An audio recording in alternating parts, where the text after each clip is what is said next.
नमस्कार स्टूडेंट्स, हम BA part third year के लिए सांख्य दर्शन में त्रिविध दुखों की बात कर रहे थे। अब तक हमने सांख्य दर्शन में बहुत सारी बातें जानी। मुख्य रूप से ये जाना कि सांख्य दर्शन के प्रणेता कौन है, अर्थात सांख्य दर्शन किसने दिया, सांख्य के प्रमुख साहित्य क्या है, सांख्य का प्रमुख ग्रंथ क्या है जिससे हमें सांख्य दर्शन की जानकारी मिलती है, सांख्य शब्द का क्या अर्थ है और सांख्य का प्रयोजन क्या है। तो सांख्य के प्रयोजन के संदर्भ में हम पिछली क्लास में बात कर रहे थे कि सांख्य ने 3 प्रकार के दुखों से छुटकारा दिलाना दर्शन का लक्ष्य माना, जिसे अपवर्ग कहा। अपवर्ग की प्राप्ति सांख्य दर्शन का लक्ष्य है। अब ये अपवर्ग क्या होता है?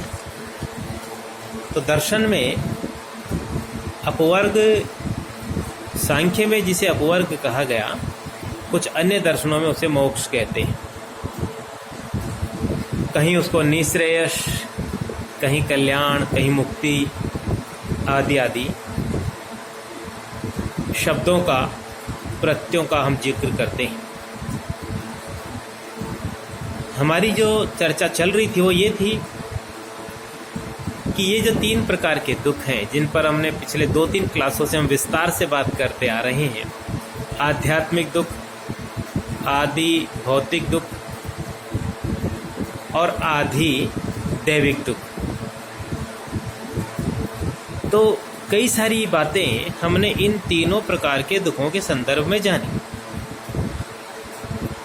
सर्वप्रथम ये जाना कि दुख तो वस्तुतः कई प्रकार के हैं, परंतु उनकी उत्पत्ति के यह 3 मूल कारण हैं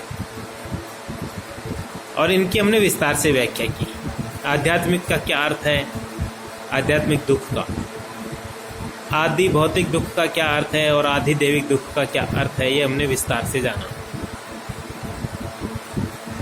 तो दुख तो कई प्रकार के हैं, परंतु यह 3 उनके मूल कारण हैं और इन 3 मूल कारण रूपी दुखों से, मैं अलग शब्द का प्रयोग कर रहा हूँ, इन 3 कारण रूपी मूल दुखों से हमेशा हमेशा के लिए छुटकारा पाना, आत्यांतिक और एकांतिक निवृत्ति, ये सांख्य का प्रयोजन है, लक्ष्य है। कल हमने बात की थी कि सांख्य दर्शन के अंतर्गत ये कहा गया कि इन 3 प्रकार के दुखों से हमेशा हमेशा के लिए और निश्चित रूप से छुटकारा पाने के लिए मार्ग कौन सा अपनाना, तो सांख्य ने कहा विवेक ज्ञान का मार्ग अपनाना। और विवेक ज्ञान का मार्ग दर्शन में बहुत कठिन मार्ग माना जाता है। ये आसान मार्ग नहीं है, क्योंकि विवेक ज्ञान का जो अर्थ है वो है सत्य और असत्य के बीच भेद करना, आत्मा और शरीर के बीच भेद करना, आत्म और अनात्म जिसे बोलते हैं, और सृष्टि के जितने भी प्राणी हैं सब जो है इस भेद को ठीक ढंग से नहीं जानते। कब बोलेंगे इसको जानना? आत्म और अनात्म के बीच, अर्थात आत्मा और शरीर के बीच क्या भेद है। अलग अलग दर्शनों में अलग अलग बात हो सकती है, पर सांख्य में जो भेद बताया गया वो ये था कि आत्मा नित्य है और शरीर अनित्य है। आत्मा शुद्ध ज्ञाता है और शरीर जो है वो कर्ता और भोक्ता है। अब अज्ञान क्या है यहाँ? अज्ञान यह है कि शरीर के कर्तृत्व और भोक्तृत्व का आत्मा आवरण ओढ़ लेती है, अर्थात आत्मा अपना जो मूल स्वरूप है शुद्ध ज्ञाता का, उसको भूलकर वह अपने आप को कर्ता और भोक्ता मानने लगती है। परिणाम क्या निकलता है? परिणाम ये निकलता है कि इस शरीर को ही आत्मा मानते हुए इसके प्रति हमारी आसक्ति बढ़ जाती है, और जब शरीर के प्रति आसक्ति बढ़ती है तो वो दुखों का कारण बनता है। तो विवेक ज्ञान का मार्ग वाकई कठिन मार्ग है, क्योंकि बातें करना एक बात है, एक चीज़ है, और जीवन में अक्षरशः उतारना एक अलग चीज़ है। मतलब आप ज्ञान बहुत सारी बातें करते हैं और सभी मनुष्यों के वक्तव्यों में या बातचीत में यह भेद हमें दिखाई देता है कि वो जो कुछ भी कहते हैं स्वयं अक्सर से उनका पालन नहीं करते, कहीं न कहीं कमी रह जाती है। और विवेक ज्ञान के संदर्भ में तो खास तौर से यह बात लागू होती है, क्योंकि यदि वास्तविक अर्थों में व्यक्ति ज्ञानी हो जाएगा तो फिर उसका आचरण हमेशा वैसा ही होगा। तो वाकई सांख्य द्वारा प्रतिपादित मार्ग कठिन मार्ग है। इसलिए कुछ आलोचकों ने अपवर्ग के लिए या त्रिविध दुखों से आत्यंतिक निवृत्ति के लिए, अपवर्ग की बात तो फिलहाल नहीं करेंगे, पर त्रिविध दुखों के आत्यंतिक निवृत्ति के लिए कुछ लौकिक और वैदिक उपाय दिए। यद्यपि हम पहले बात कर चुके हैं, पर फिर भी विस्तार से जानने के लिए बात करना जरूरी है। और उनका मानना यह है कि ये जो 3 प्रकार के दुख हैं, इनसे मुक्ति प्राप्त करने के लिए हमारे पास सरल उपाय हैं, और जब सरल उपाय हैं तो फिर हम कठिन उपाय जो सांख्य ने प्रतिपादित किया उसका अनुसरण क्यों करें? ये एक बात यहाँ पर है। यद्यपि सांख्य का जो मत है उसको ठीक ढंग से समझेंगे तो बात समझ में आएगी कि जो लौकिक और वैदिक उपाय दिए जा रहे हैं वह त्रिविध दुखों की निवृत्ति के लिए पर्याप्त नहीं है। मैंने एक जगह जिक्र किया था कि सांख्य दर्शन अपने सभी विचारों को कारिका के माध्यम से प्रस्तुत करता है, क्योंकि ईश्वर कृष्ण नामक दार्शनिक ने सांख्य कारिका नामक पुस्तक लिखी, और उस पुस्तक में कारिकाओं के द्वारा सांख्य दर्शन को समझाया।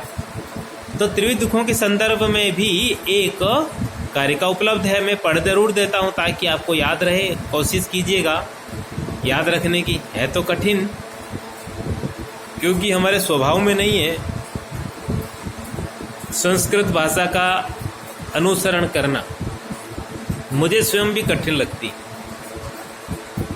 तो 3 प्रकार के दुखों के लिए सांख्य दर्शन में जो कारिका दी गई वह है दुख त्रयाभिज्ञाता जिज्ञासा तदपघाते हेतो दृष्टे सापार्थो चेन्ने कांतात्यंतो भावात्।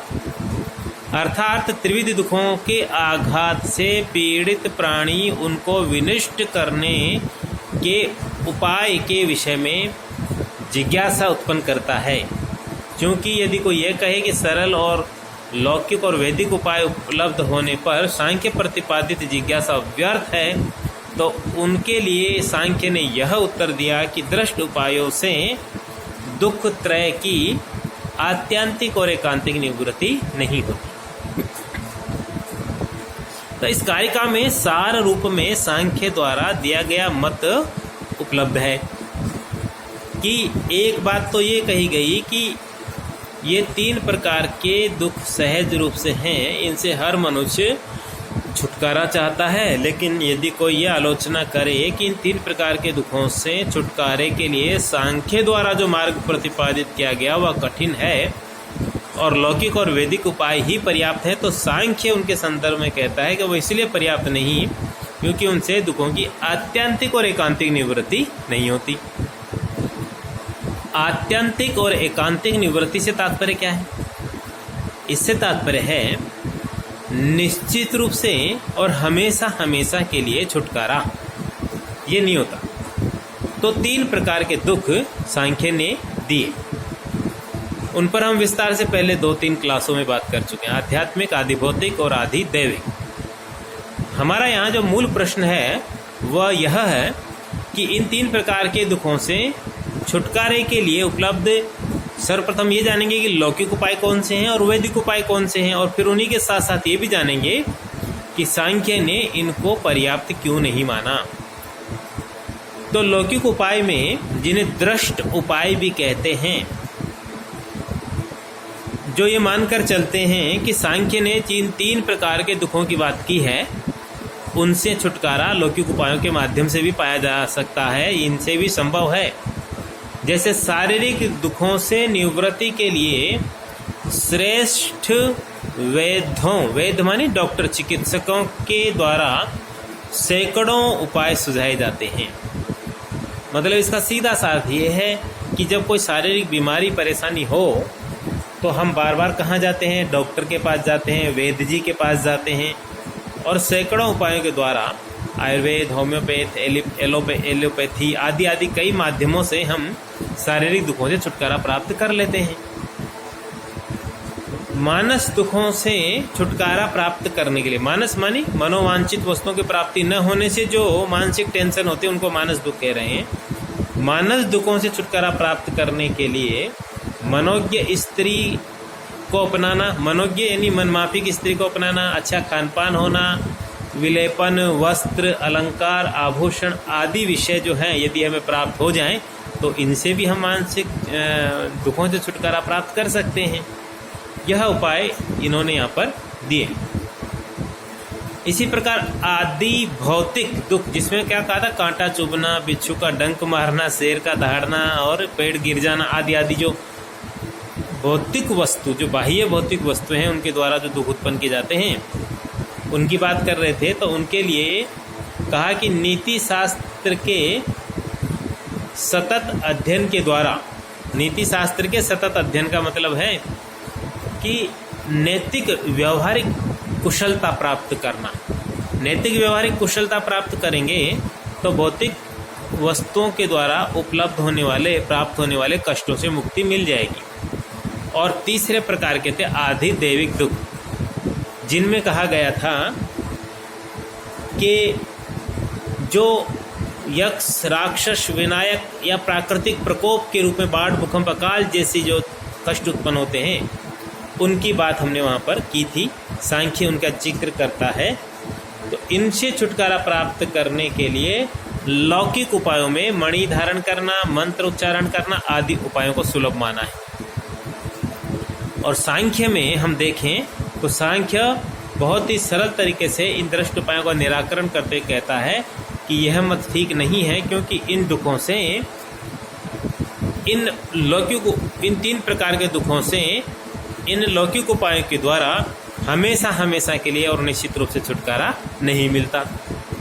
आप खुद देखिए ना, समझिए ना कि मान लीजिए कोई शारीरिक रोग हुआ, हमने चिकित्सक वैद्य की सहायता से उसे कुछ क्षण के लिए छुटकारा प्राप्त कर लिया, लेकिन वो चिकित्सक और वैद्य हमें गारंटी नहीं देगा कि भविष्य में कभी भी यह बीमारी हमें पुनः नहीं होगी और दूसरी कोई बीमारी भी नहीं होगी। तो कुल मिला के कि उनकी चिकित्सा जो है वो अस्थायी है, क्षणिक है।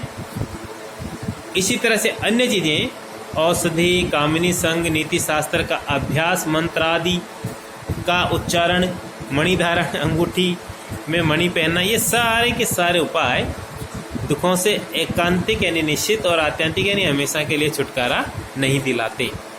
तो यह मार्ग उचित नहीं है। तो दूसरे नंबर पे वैदिक उपाय दिए गए। वैदिक उपायों में क्या है? कुछ विद्वानों ने कहा है कि लौकिक उपायों के अतिरिक्त वैदिक उपाय भी हैं जिनसे दुख निवृत्ति संभव है। वेदोक्त उपाय में जो अनेकानेक प्रकार के यज्ञों को शामिल किया गया है, वेदोक्त सहस्त्र ज्योतिष्टोम यज्ञ आदि समूह, इनके माध्यम से हम दुखों से छुटकारा प्राप्त कर सकते हैं। और वेदों में तो यहाँ तक कहा गया है कि इनसे एकांतिक और आत्यंतिक छुटकारा मिल सकता है। एक प्रसिद्ध डायलॉग है, कथन है कि जिसको स्वर्ग चाहिए वह यज्ञ करे। और स्वर्ग जो शब्द है वो किस चीज़ का प्रतीक है? अनंत सुखों का प्रतीक है, यानी वहाँ किसी प्रकार का कोई दुख नहीं होगा। परंतु सांख्य दर्शन में वैदिक उपाय भी स्वीकृत नहीं किए गए। इनमें कारिका के द्वारा आलोचना की गई। कारिका में कहा गया दृष्टावदानुश्रविकः स हविष्विशुद्धिक्षतिशययुक्तः तद्विपरीतः श्रेयान् व्यक्ताव्यक्तज्ञ विज्ञानात्।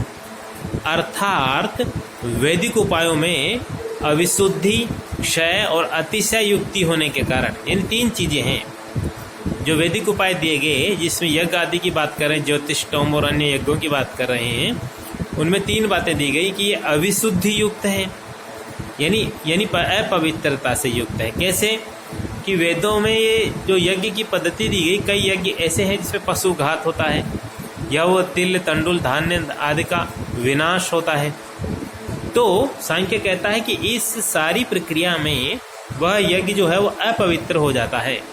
यद्यपि पशु हिंसादि वेद प्रतिपादित है, परंतु है तो ये अपवित्रता से युक्त ही। यानी वेदों में यदि पशु हिंसा को कह दिया गया तो ये पवित्र थोड़ी हो जाएगा। पशु हिंसा तो पशु हिंसा ही है, समझ रहे हैं ना बात को। तो एक चीज तो हुई अविशुद्धि, यानी अपवित्रता युक्त होने के कारण यह उपाय ठीक नहीं है। इसी प्रकार उनका फल भी, जब उपाय ही अविशुद्धि है, अपवित्र है, जब माध्यम ही अपवित्र है, साधन ही अपवित्र है, तो उसका फल पवित्र कैसे हो सकता है? तो उसका परिणाम भी दुखद ही होगा। ठीक है ना। दूसरा है क्षययुक्त, क्योंकि वैदिक यज्ञादि जो स्वर्ग आदि प्राप्त होते हैं वह फल क्षययुक्त है। क्यों? क्योंकि यज्ञ आदि करना एक कर्म कांड है, कर्म है, और हर कर्म का एक निश्चित फल है। तो कर्म का जब तक फल पूरा नहीं होगा तब तक वो बना रहेगा, और जो ही फल पूरा होगा तो पुनः उसको पुरानी स्थिति में ही आना है। तो यदि किसी ने यज्ञ आदि करके स्वर्ग को प्राप्त कर भी लिया तो भी वो स्थायी नहीं है। ऐसा सांख्य दर्शन कहता है कि पुनः उसे मृत्युलोक में आना होगा। तो पहला है अविशुद्धि युक्त कमी, जो सांख्य दर्शन वैदिक उपाय में जो कमी दिखा रहा है वो पहली है अविशुद्धि युक्त, यानी अपवित्रता। एक दूसरे क्षय युक्त, यानी वो विनिष्ट होने वाले हैं, वो सुख जो प्राप्त होंगे। और तीसरा अतिशय युक्त, अतिशय का अर्थ है न्यूनता और अधिकता, यानी स्वर्ग में रहने वाले जितने भी लोग हैं उनमें उनको फलों की जो प्राप्ति हो रही है वो न्यून और अधिक है, यानी सबको बराबर नहीं है। जैसे इंद्र जैसे महत्वपूर्ण पद को प्राप्त करता है तो स्वर्ग में निवास मात्र का अधिकारी नहीं है, बल्कि सारी चीजें उसके अधीन होती हैं।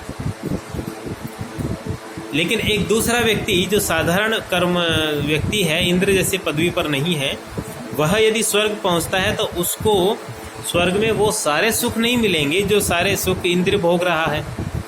तो ऐसी स्थिति में वह जो कम सुख प्राप्त करने वाला व्यक्ति है उसके अंदर ईर्ष्या का भाव जागेगा कि मेरे भी स्वर्ग में होने के बावजूद मैं उन सारे सुखों का उपभोग नहीं कर रहा जिन सुखों का उपभोग इंद्र कर रहा है। तो वहाँ सुखों में पाए जाने वाली भिन्नता के कारण वह व्यक्ति दुखी रहेगा। ठीक है ना। तो उसका मतलब है स्वर्ग में रहते हुए यदि व्यक्ति दुखी है तो उसको सुखों से कहाँ छुटकारा, दुखों से कहाँ छुटकारा मिला। इसका मतलब है कि जो लौकिक उपायों की तरह ही वैदिक उपाय भी पर्याप्त नहीं है। अब सांख्य निष्कर्ष के रूप में अपनी बात कह रहा है कि ऐसी स्थिति में यह कहा जा सकता है कि तद विपरीत श्रेयान, अर्थात लौकिक एवं वैदिक उपायों के विपरीत व्यक्तज्ञ विज्ञानात, यानी विवेक ज्ञान का जो मार्ग है वही श्रेष्ठ मार्ग है, और इसी श्रेष्ठ मार्ग से त्रिविध दुखों से आत्यंतिक और एकांतिक छुटकारा पाया जा सकता है। व्यक्तज्ञ, 3 चीजें यहाँ पर है, व्यक्त, अव्यक्त और ज्ञ, इनका ज्ञान। देखिए ज्ञान शब्द की जब बात करते हैं तो ये बात हमेशा याद रखिएगा फिलॉसफी में कि ज्ञान से अर्थ हम जो साधारण जीवन में प्राप्त करने वाला ज्ञान है वो ज्ञान नहीं है। यहाँ पर ज्ञान फिलॉसफी की दृष्टि से एक अलग अर्थ रखता है जो मुक्ति का माध्यम बनता है। तो व्यक्तज्ञ का ज्ञान में 3 चीजों का ज्ञान है, व्यक्त का, अव्यक्त का और ज्ञ।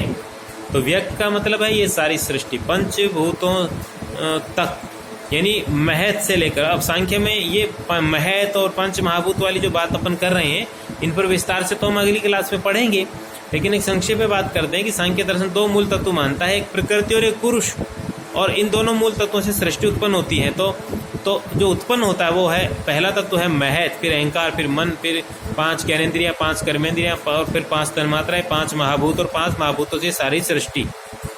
तो ये जो अहंकार 5 महत से लेकर 5 महाभूतों तक जो 23 तत्व हैं, इनको सांख्य में व्यक्त कहा गया। और जो मूल प्रकृति है वो अव्यक्त है, और पुरुष जो तीसरा है वो ज्ञ है, ज्ञाता है। तो इन तीनों के स्वरूप को ठीक ठीक जानना, ये है विवेक ज्ञान, और यही मुक्ति का मार्ग है। ये कैसे होगा, इनके ज्ञान से मुक्ति कैसे मिलेगी, इस पर हम मोक्ष वाले टॉपिक में जब बात करेंगे तब और विस्तार से बात होगी, चर्चा होगी। तो कल फिर मिलते हैं कोई नया टॉपिक लेकर जो इसी क्रम में आगे होगा। तब तक के लिए जय हिंद, जय भारत।